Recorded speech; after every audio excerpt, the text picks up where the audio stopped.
আপনি যদি রাজনন্দিনী না হন তাহলে কিন্তু এই বাড়িতে আপনার আয়ু আর মাত্র কয়েক ঘন্টা। হ্যাঁ বন্ধুরা, এমনটাই বলল অপর্ণা রাজনন্দিনী বেশি মেয়েটাকে। পুরোটা জানতে ভিডিওটিতে লাইক দিয়ে চ্যানেলটা সাবস্ক্রাইব করে দেখতে থাকুন।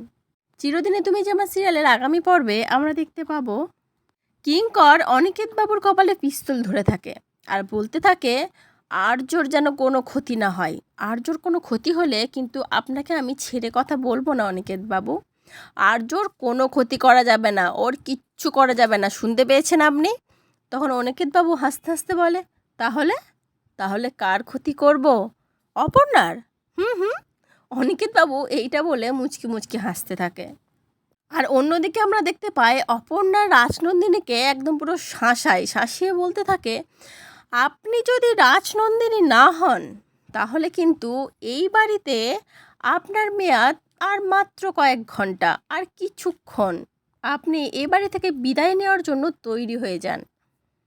আর অপর্ণার মুখে হঠাৎ এরকম কথা শুনে রাজনন্দিনী তো পুরো চমকে ওঠে, কারণ সে নিজে ভালো করে জানে যে সে রাজনন্দিনী নয়। রাজনন্দিনী অনেকদিন আগেই মারা গেছে।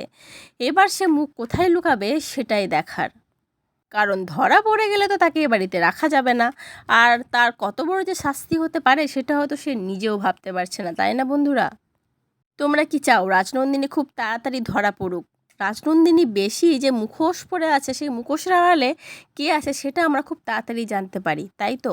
আজকের পর্বটা কেমন লাগলো অবশ্যই কমেন্ট করে জানিও। পরবর্তী আপডেট নিয়ে তাড়াতাড়ি আসি, সঙ্গে থেকো, সাথে থেকো, চ্যানেলটা সাবস্ক্রাইব করে দিও। ধন্যবাদ।